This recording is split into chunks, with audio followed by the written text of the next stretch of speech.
Previously, Kes sent out messages to both their family and Isaac's to make certain they were aware of what was happening in the capital and were keeping as safe as possible.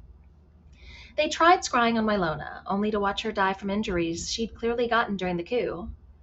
Then they tried scrying on Landis, but the spell completely failed, so he was clearly either using magical protections to keep from being seen, or was somewhere where scrying didn't work.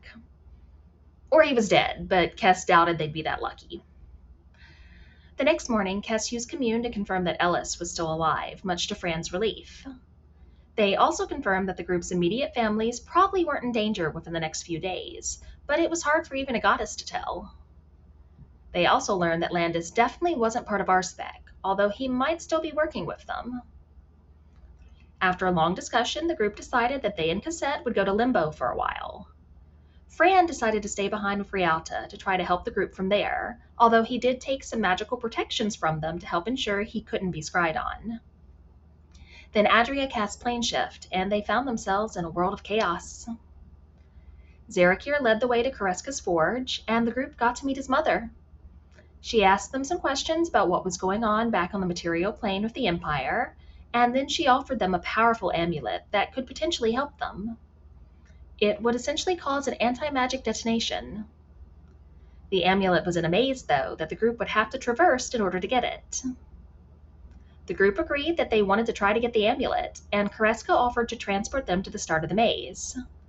They all climbed on her back, and she flew them to where they needed to go. Eventually, after flying through the chaos of Limbo, they arrived at a clock tower. Kareska landed to let them climb off her back. The group stood outside the clock tower for a bit, discussing what to do. Then the clock, which had previously been turning randomly, struck 12 o'clock. The group took that as a sign. Adria took a closer look and noticed a door at the base of the clock tower. Around that point, the clock rang 1 o'clock.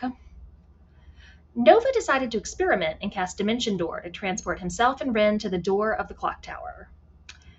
Gravity decided to go a little wonky at that point, and the group almost lost their cleric and druid.